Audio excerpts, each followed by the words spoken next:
Hello friends, मैं हूं विशाल देवर्सी और आप देख रहे हैं मेरा यूट्यूब चैनल टी विद्या फिजिक्स। लास्ट क्लास में हम लोगों ने चार्ज डिस्ट्रीब्यूशन और उसका सिमेट्री कैसे हम लोग को हेल्प करता है इलेक्ट्रिक फील्ड का मैथमेटिकल फॉर्म प्रेडिक्ट करने में, इस पर हम लोगों ने डिस्कस किया था। हम लोगों ने देखा था कि कैसे चार्ज डिस्ट्रीब्यूशन का अगर हम लोग नेचर और सिमेट्री हम लोग को पता है तो हम लोग को इलेक्ट्रिक फील्ड के बारे में काफ़ी कुछ आइडिया लगा सकते हैं हम लोग। आज हम लोग एक नया केस ले रहे हैं, that is electric field inside cavity. जो भी students IIT jam, CSI net और ग्रेजुएशन में फिजिक्स ले रखे हैं या फिजिक्स पढ़ना चाहते हैं, वो सारे लोग इस चैनल को सब्सक्राइब कर सकते हैं। ठीक है, इसमें लगातार हम लोग वीडियोस डाल रहे हैं, तो आप इसको सब्सक्राइब करिए and you see the complete video. मतलब थोड़ा सा मत देखिए, पूरा वीडियो देखेंगे तभी समझ में आ गया फिजिक्स का टॉपिक है। थोड़ा सा देखने से बात नहीं बनेगा और इसमें शॉर्ट्स इतने यूज़फुल होते नहीं हैं। ठीक है, आपको पूरा वीडियो ही देखना पड़ेगा। ठीक है, तो आज हम लोग थोड़ा सा कैविटी के बारे में डिस्कस करेंगे। How we find field inside cavity using the principle of superposition. Principle of superposition का एक बहुत अच्छा एग्जाम्पल है ये। ठीक है, वो हम लोग देखेंगे यहाँ पे। So let's take a question और उस क्वेश्चन के जरिए हम लोग समझेंगे कि कैसे हम लोग फील्ड इनसाइड कैविटी निकालते हैं। So let's see this question. ये क्वेश्चन देखिए, इसका बैकग्राउंड थोड़ा चेंज कर देते हैं।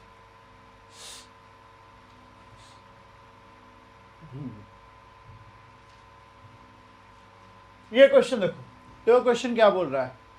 Inside a ball charge uniformly with volume density rho there is a spherical cavity. The centre of the cavity is displaced with respect to the centre of the ball by vector A. Find the electric field inside cavity assuming the relative permittivity to be unity।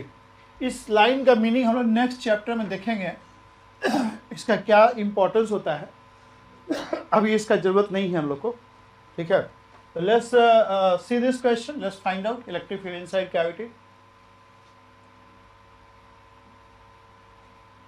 Okay, पहले इसका diagram draw कर लेते हैं हम लोग। We have a ball. Suppose we have the ball of say this size, और उसके अंदर एक spherical cavity है। We have a spherical cavity. We have this cavity. ठीक, ओके, तो this is sphere, this is spherical cavity। spherical cavity का जो centre है वो सेंटर ऑफ द बॉल से डिस्प्लेस्ड है बाय ये vector A. Centre of the cavity is displaced from the centre of the ball by vector A. A is a constant vector, A जो है constant vector है। तो A is the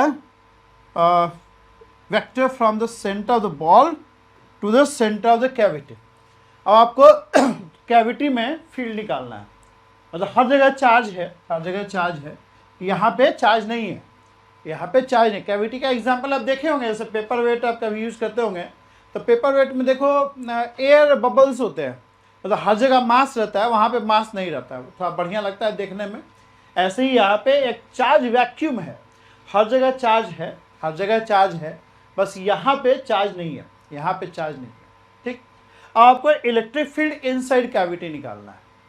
एक बार को पहली बार का क्वेश्चन आप देखेंगे, हम भी पहले देखे थे, तो मन करेगा कि ऐसा एक गॉसियन सरफेस ले लें, इस टाइप का एक गॉसियन सरफेस हम लोग ले लें, इस टाइप का। नहीं, एक बार को मन करता है कि इस टाइप का गॉसियन सरफेस कैविटी के अंदर ले लें। ठीक है, गॉस लॉ तो रिस्ट्रिक्ट नहीं करता, कोई भी क्लोज सरफेस को आप गॉसियन सरफेस ले सकते हैं। अगर ये गॉसियन सरफेस लेते हैं, then for this Gaussian surface the flux of electric field will be given by what? Q by epsilon naught, where Q is the charge enclosed by the Gaussian surface, where Q is the charge enclosed by the Gaussian surface। तो इस Gaussian surface के अंदर charge कितना enclosed है? चूंकि ये पूरा का पूरा Gaussian surface कैविटी के अंदर है, then charge enclosed is 0 and hence the flux is 0, hence the flux is 0। इसके बाद ई कैसे निकालेंगे? कैन वी स्टिल से कि electric field is radial and electric field is function of R only? क्या ये सब हम लोग बोल सकते हैं? ये सब हम लोग कब बोल पाए थे? जब हमारा चार्ज सिमेट्रिकल था, चार्ज के अंदर इन्वर्जन सिमेट्री था। लास्ट क्लास का वीडियो देखिए आप, ठीक है? देखिए, फिजिक्स कभी भी छोड़ के मत पढ़िए, लगातार पढ़िए, सारे पीछे के टॉपिक पढ़िएगा, तब जाके ये अच्छा समझ में आएगा आपको। तो लास्ट क्लास में हमने चार्ज डिस्ट्रीब्यूशन का सिमेट्री और कैसे चार्ज डिस्ट्रीब्यूशन के सिमेट्री से हम लोग nature of electric field predict कर सकते हैं, ये हमने काफ़ी डिटेल में डिस्कस किया था।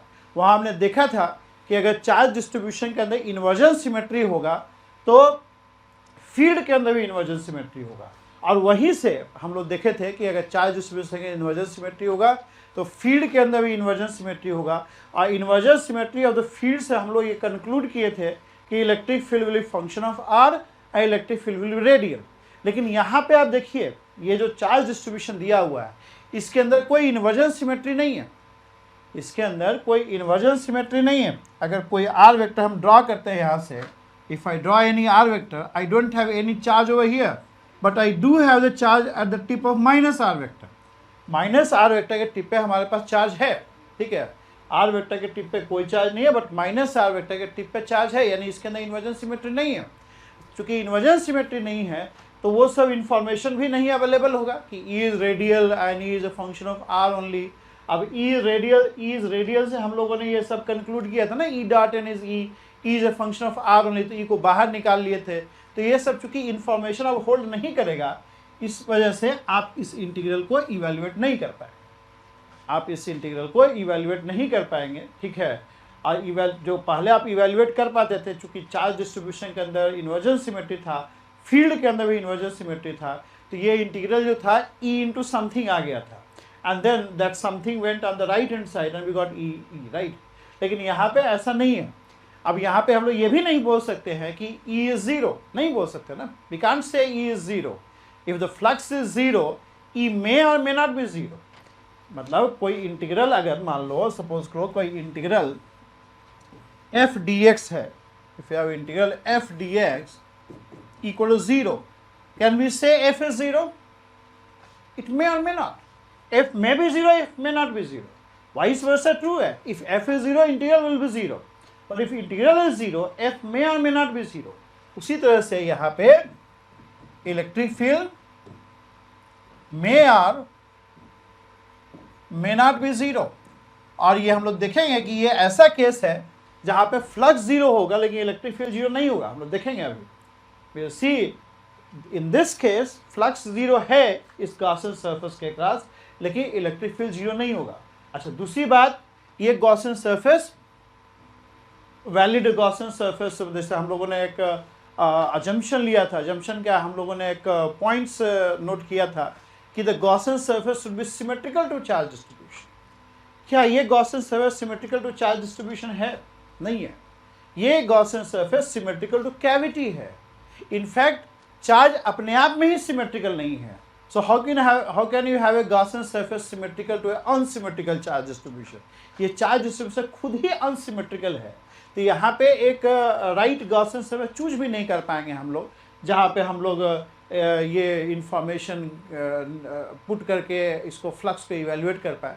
पहले हम लोगों ने देखा था कि आप इस जब तक ये इंटीग्रल इवेल्युएट नहीं करेंगे तब तक आपका फील्ड नहीं निकलेगा।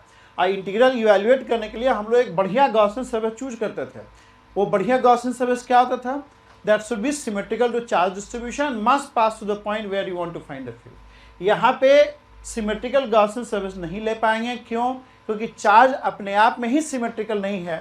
सो you can not have a Gaussian surface symmetrical to a unsymmetrical charge distribution. तो हम लोग देख रहे हैं कि यहाँ पे जो चार्ज डिस्ट्रीब्यूशन है वो सिमेट्रिकल नहीं है, तो उस वजह से हम लोग Gaussian surface, we can not have a Gaussian surface which is symmetrical to a unsymmetrical charge distribution. तो ऐसे केस में क्या करोगे? How will you find field inside cavity? How will you find field inside cavity? देखो, ये एक बहुत अच्छा केस है प्रिंसिपल ऑफ सुपरपोजिशन का। देखो, यहाँ पे आपको एक चार्ज डिस्ट्रीब्यूशन दिया हुआ है जिसकी वजह से आप इलेक्ट्रिक फील्ड कैविटी के अंदर नहीं निकाल पा रहे हैं। You are given a charge distribution where you are not able to find the electric field inside cavity due to given charge distribution. given charge distribution की वजह से आप कैविटी के अंदर इलेक्ट्रिक फील्ड नहीं निकाल पा रहे. You are not able to find electric field inside cavity due to given charge distribution. आप इलेक्ट्रिक फील्ड नहीं निकाल पा रहे हैं. मान लो पॉइंट पी दे दिया जाए आपको, you are given point P, ठीक है. So you are not able to find electric field, you are not able to find electric field inside cavity. मान लो ये पॉइंट पी जो है, it is the position of point P with respect to center of the ball is given by R1, and position of point P with respect to the center of the cavity is R2. तो आप point P पे electric field नहीं निकाल पा रहे हैं due to given charge distribution. Gauss law नहीं apply कर पा रहे हो ना आप गॉस लॉ नहीं अप्लाई कर पा रहे हो क्योंकि ये चार्ज डिस्ट्रीब्यूशन अनसिमेट्रिकल है. कोई एक बढ़िया गॉस लॉ चूज नहीं कर पा रहे हैं. तो अगर आपको कोई ऐसा कॉज दिया हुआ है जिसकी वजह से आप इफेक्ट नहीं निकाल पा रहे, आपको एक ऐसा चार्ज डिस्ट्रीब्यूशन दिया हुआ है जिसकी वजह से आप फील्ड नहीं निकाल पा रहे. अच्छा, इस क्वेश्चन को करने से पहले एक प्रिंसिपल ऑफ सुपरपोजिशन पे वीडियो बना रखा है, पहले वो जरूर देख लें, ठीक है, क्योंकि हम लोग प्रिंसिपल ऑफ सुपरपोजिशन अप्लाई कर रहे हैं. मैं प्रिंसिपल ऑफ सुपरपोजिशन पे अलग से एक वीडियो बना रखा हूँ. Please go through that before doing this, ठीक है. Before doing this please go through that, ठीक है. उसको पढ़िए, उसके बाद इस पे आइए. तो उसमें हम लोग देखे थे कि अगर कोई ऐसा कॉज दिया, प्रिंसिपल सुपरपोजिशन की बात कर रहा हूँ, वहाँ पे हम लोगों ने ये डिस्कस किया था कि अगर आपको कोई एक ऐसा कॉज दिया हुआ है जिसकी वजह से आप इफेक्ट नहीं निकाल पा रहे हैं, लेकिन अगर उस कॉज को दो ऐसे कॉजेज के सम के फॉर्म में देख पाते हो, अगर उस कॉज को दो ऐसे कॉजेज में ब्रेक कर दो such that you know their individual effect, you are able to see that cause as sum of two causes C1 and C2 such that you are able to find their individual effect, then your work is done. Your effect due to this cause will be simply sum of their individual effects. Your effect due to this cause C will be simply sum of their individual effects, sum of their individual effects. यहाँ भी कुछ वैसा ही करेंगे. हमें एक ऐसा charge distribution दिया हुआ है जिसकी वजह से हम फील्ड नहीं निकाल पा रहे हैं. तो हम क्या करेंगे, इस गिवन चार्ज डिस्ट्रीब्यूशन को ऐसे दो चार्ज डिस्ट्रीब्यूशन से बना हुआ देखेंगे जिसकी वजह से पॉइंट पी पे हम इंडिविजुअल इफेक्ट निकाल पाएंगे. ठीक है, देखो, I can see this charge distribution as made up of two such charge distribution. इसको दो ऐसे चार्ज डिस्ट्रीब्यूशन से बना हुआ देखेंगे. I'll see this given charge distribution. Given charge distribution क्या है? Spherical charge distribution with spherical cavity. ठीक है, दो ऐसे चार्ज डिस्ट्रीब्यूशन से बना हुआ देखेंगे such that ये ऐसे. Consider a complete sphere without cavity and having the charge density rho, and consider a sphere whose एक sphere consider करो जिसका जो बिल्कुल जो कैविटी के डायमेंशन का हो, बिल्कुल कैविटी के डायमेंशन का हो, लेकिन इसका चार्ज डेंसिटी माइनस रो है. तो क्या हम लोग इन दोनों चार्ज डिस्ट्रीब्यूशन को अगर सुपर इम्पोज कर दें तो क्या हमें ये मिल जाएगा? अगर ये क्या चार्ज डिस्ट्रीब्यूशन है? बिल्कुल स्फेरिकल चार्ज डिस्ट्रीब्यूशन है which exactly resembles this spherical charge distribution but not having any cavity नहीं है. और एक ऐसा स्फेरिकल चार्ज डिस्ट्रीब्यूशन लिया जो शेप में, डायमेंशन में बिल्कुल कैविटी से रिजेंबल करता है और उसका चार्ज डेंसिटी जो है माइनस रो है. अब अगर मान लो इस चार्ज डिस्ट्रीब्यूशन को यहाँ प्लेस कर दें तो जहाँ ओवरलैपिंग रीजन होगा वहाँ पे at each and every point rho and minus rho will cancel out and will give rise to this cavity. तो हम लोग इस चार्ज डिस्ट्रीब्यूशन को ये दोनों चार्ज डिस्ट्रीब्यूशन के सुपरपोजिशन के फॉर्म में देख सकते हैं. I can see this charge distribution as consisting of superposition of this charge distribution and this charge distribution. If I place this charge distribution together, अगर इस बॉल इस ये जो spherical charge distribution minus rho का है उसको यहाँ place कर दें, मतलब जहाँ पे कैविटी है वहाँ प्लेस कर दें, तो जो ओवरलैपिंग रीजन होगा वहाँ पे हर पॉइंट पे रो और माइनस रो कैंसिल करेगा और एक कैविटी जनरेट हो जाएगा, ठीक। So if you are able to see the given cause as superposition of two causes such that you are able to find their individual effect, अगर कोई गिवन चार्ज डिस्ट्रीब्यूशन को दो ऐसे चार्ज डिस्ट्रीब्यूशन से बना हुआ देख पा रहे हैं जिसकी वजह से individual electric field point P पे निकल जाता है, आपका काम हो जाएगा। Since your system is linear, principle superposition will hold good. आप क्या करेंगे, आप पॉइंट पी पे, एट पॉइंट पी, एक सेकेंड लाइट चला गया, ओके, इसी पॉइंट पी पे आप करोगे, आप पॉइंट पी पे you just find electric field to this charge distribution, और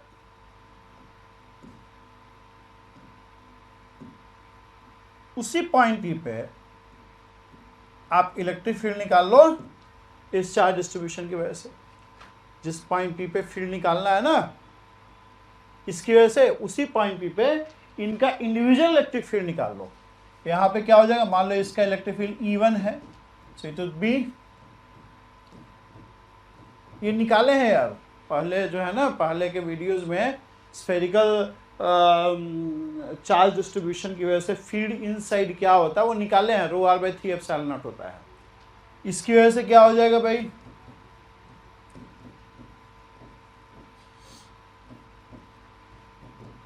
माइनस, ठीक है।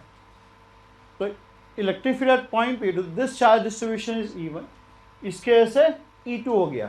तो इलेक्ट्रिक फील्ड जो रिजल्टेंट इलेक्ट्रिक फील्ड होगा इस चार्ज डिस्ट्रीब्यूशन का, that will be simply equal to, ये प्रिंसिपल सुपरपोजिशन अप्लाई कर रहे हैं हम लोग गिवन चार्ज डिस्ट्रीब्यूशन को दो इंडिविजुअल चार्ज डिस्ट्रीब्यूशन ब्रेक कर दिया, और इनकी वजह से उसी पॉइंट पी पे, जिस पॉइंट पी पे निकालना है फील्ड आपको, उस पॉइंट पी पे इसके और इसके वजह से फील्ड निकाल लिया।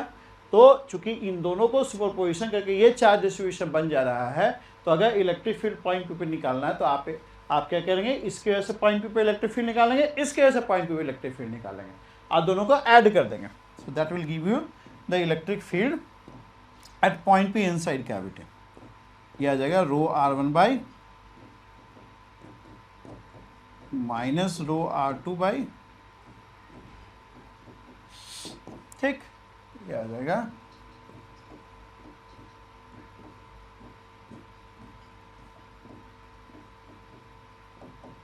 ठीक है। अब r1 माइनस r2 क्या हो जाएगा, ये ट्रायंगल देखो, in this triangle your r1 is a plus r2, so from here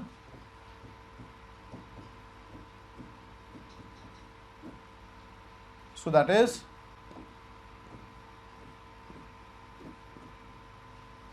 row a by 3 epsilon naught, rho a by 3 epsilon naught, ऐसे आ जाएगा। So this is going to be the electric field.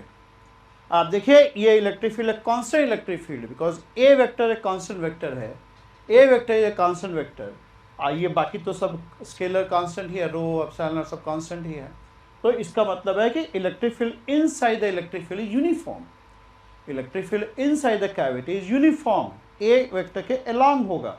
और अगर electric field lines draw करें हम लोग तो it would be something like this, electric field inside cavity will be like this, uniform electric field, equispaced parallel lines, it will be equispaced parallel lines, नहीं ये equispaced parallel lines हो जाएगा, ठीक है, it will be simply an equispaced parallel lines।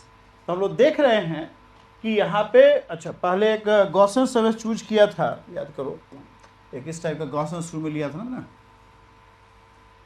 तो हमने देखा था कि इस Gaussian surface, this Gaussian surface does not enclose any charge, flux is zero, but we are finding this is a case where flux is zero, flux across the Gaussian surface is zero, but E is not zero।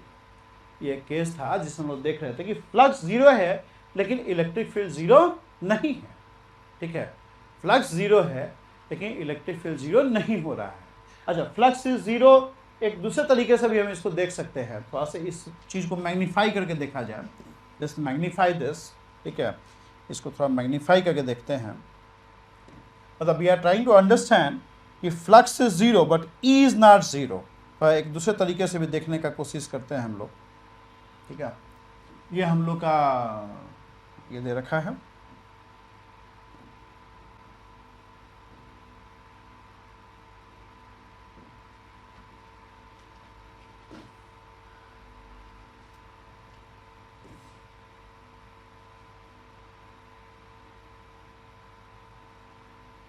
हाँ, हमने देखा कि this is your ए, आप लोग का field ये आ रहा था इक्वी स्पेस पैनल। हमने शुरू में जब डिस्कशन कर रहे थे हम लोग, so we took this kind of Gaussian surface. ठीक है, हम लोग देख रहे हैं कि ये गॉसियन सरफेस के क्रॉस फ्लक्स जीरो है बट ई जीरो नहीं है, फ्लक्स जीरो है बट इलेक्ट्रिक फील्ड जीरो नहीं है। थोड़ा सा इस चीज़ को थोड़ा एनालाइज करो, इसको थोड़ा मैग्नीफाई करते हैं। ठीक है, हम लोग कैविटी को कुछ बड़ा उसको मैग्नीफाई करके देखते हैं ताकि हम क्लियरली देख पाएँ क्या कर रहे हैं। ठीक है, ये मान लो कैविटी है, ठीक, इसके अंदर जो फ्लक्स था it was like this, sorry electric field is equi space parallel lines. Cavity वाला रीजन को हम मैग्नीफाई कर रहे हैं। ठीक है,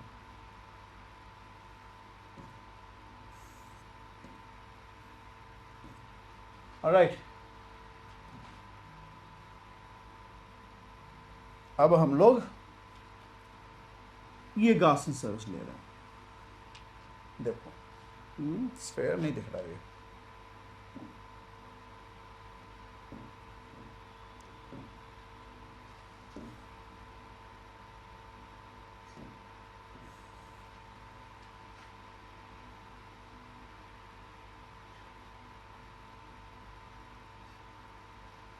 देखिए this is your Gaussian surface. हम लोग ये देख रहे हैं ये फ्लक्स इज जीरो, यही वाला है, इसी को मैग्नीफाई कर दिया। ठीक है, इसी को कैविटी वाला रीजन को मैग्नीफाई कर दिया। तो आप ऐसे भी इसको समझ सकते हो कि how flux is getting zero but E is not zero. E तो इलेक्ट्रिक फील्ड तो इक्वी स्पेस पैरेलल लाइन दिखा रहे हैं, तो ई तो जीरो नहीं है, लेकिन फ्लक्स कैसे जीरो हो रहा है वो एक बार देखने का कोशिश करते हैं। फ्लक्स कैसे जीरो हो रहा है वो एक बार देखने का ट्राई करते हैं। मान लो हम लोग एक डी एस यहाँ लेते हैं, if I take D S over here, this is your N cap. ठीक है, this is your N cap, this is your electric field. मान लो ये एंगल जो है, अच्छा वैसा ही for every D S on this side, मान लो ये एक लाइन है, इस लाइन के लेफ्ट में एक डी एस लिया और एक डी एस हमने यहाँ लिया।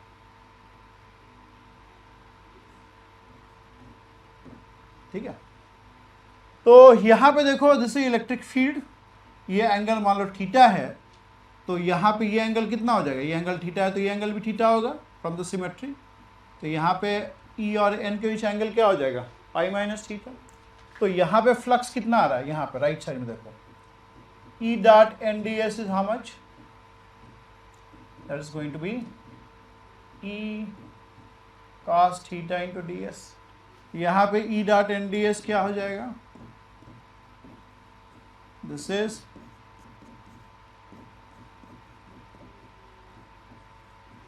so this is, that means if I take a surface element over here, the flux is EDS cos theta. ठीक है, and for every element over here we do have element on this side such that the flux is minus EDS cos theta. अगर यहाँ पे कोई element लेते हैं तो उसके क्रॉस फ्लक्स क्या आ रहा है, E cos theta ds, EDS cos theta, और वो हर एलिमेंट जो इधर ले रहे हैं उसके कोरस्पोंडिंग एक एलिमेंट इधर एग्जिस्ट करता है सच दैट यहाँ पे एंगल क्या है, ई और इनके वजह से ऑब्ट्यूज है, पाई माइनस थीटा है। ठीक है, for every element D S on this side we do have element on this side such that the flux is minus E D S cos theta. यानी यहाँ पे अगर फील्ड का positive contribution of flux में, तो यहाँ पे field का नेगेटिव कंट्रीब्यूशन ऑफ फ्लक्स में। यहाँ पे फील्ड का अगर पॉजिटिव कंट्रीब्यूशन ऑफ फ्लक्स में, तो यहाँ पे फील्ड का नेगेटिव कंट्रीब्यूशन ऑफ फ्लक्स के अंदर। ठीक है, यानी for every element D S on this side we do have element on this side such that the contribution into the flux is equal and opposite. तो अगर हम लोग पूरे फ्लक्स की बात करें, पूरे गॉसियन सरफेस के क्रॉस फ्लक्स की बात करें, तो क्या हो जाएगा, ये जीरो हो जाएगा, because for every element on this side we do have element on that side such that the contribution into this flux is equal and opposite, right? So that means the flux across the entire Gaussian surface is going to be zero. Flux across the entire Gaussian surface is going to be 0। समझ में आ रहा है आपको? तो हम लोग ये देख रहे हैं कि ये एक ऐसा केस है जहाँ फ्लक्स 0 है बट इलेक्ट्रिक फील्ड 0 नहीं है। ठीक है, फ्लक्स 0 है लेकिन इलेक्ट्रिक फील्ड 0 नहीं है। अब दूसरा चीज़ हम लोग ये भी ऑब्जर्व कर रहे हैं कि ये गॉसियन सरफेस जो है it is not symmetric to the charge distribution. It is not symmetric to the charge distribution. We are seeing a fact that the Gaussian surface is not symmetric to the charge distribution, and here in this case where the Gaussian surface is not symmetric to the charge distribution, the flux is 0 is not leading to E equal to 0. Flux equal to 0 does not lead to E equal to 0. Flux equal to 0 does not lead to E equal to 0. Right? Okay? समझ में आ रहा है आपको ये चीज़? Okay अच्छा, अगर मान लो इस कैविटी को सेंटर पर शिफ्ट कर दें, अगर इस कैविटी को हम लोग सेंटर पर शिफ्ट कर दें, if I shift this cavity to the centre,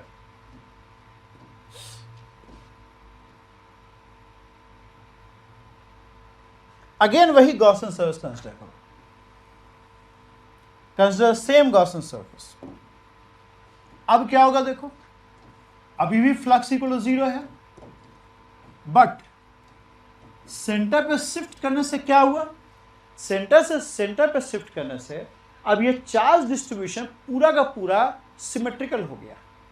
कि जैसे ही कैविटी को आप सेंटर पे शिफ्ट करते हैं पूरा का पूरा चार्ज डिस्ट्रीब्यूशन जो है वो सिमेट्रिकल हो जाता है। इसके अंदर इन्वर्जन सिमेट्री आ गया। अब इन्वर्जन सिमेट्री आ गया तो अब इलेक्ट्रिक फील्ड के अंदर भी इन्वर्जन सिमेट्री होगा, इलेक्ट्रिक फील्ड के अंदर भी इन्वर्जन सिमेट्री होगा। That means all those things will come up now since the electric field has got inversion symmetry. That means field is radial and field is function of R. ठीक है, field is radial. अब ये सब हम लोग true होने लगेगा ना कि field is radial then E dot N is going to be E and E is function of R, E is function of R. That means E can be taken out जैसे हम लोग पहले किए थे। ठीक है, अभी इंटीग्रल डी एस तो 0 होगा नहीं, इसका मतलब है कि ई 0 हो जाएगा। तो हम लोग ये देख रहे हैं कि जैसे ही Gaussian surface symmetrical to charge distribution हो गया तो चार्ज डिस्ट्रीब्यूशन का इन्वर्जन सिमेट्री आ गया और उस सिमेट्रिकल चार्ज डिस्ट्रीब्यूशन के सिमेट्रिकल ये गॉसियन सरफेस हो गया। Now this S becomes a Gaussian surface symmetrical to the charge distribution, and the moment Gaussian surface becomes symmetrical to the charge distribution, flux equal to 0 leads to E equal to 0, right? So you understand the final conclusion? When the Gaussian surface is symmetrical to the charge distribution, flux equal to 0 leads to E equal to 0. Flux equal to 0 leads to E equal to 0. And if Gaussian surface is not symmetrical to a charge distribution, we are seeing that flux equal to 0 does not lead to E equal to 0. Flux equal to 0 does not lead to E equal to 0, right? So that's all about charge inside cavity. Next video में भी हम लोग cylindrical charge distribution देखेंगे और उसमें भी एक cylindrical cavity का example लेंगे which will be very similar. ठीक है, so I'll stop over here and if you like in this video do subscribe to this channel और बाकी लोग को भी बताइए कैसे subscribe होता है and let them know about this channel. ठीक है, okay, so thank you very much.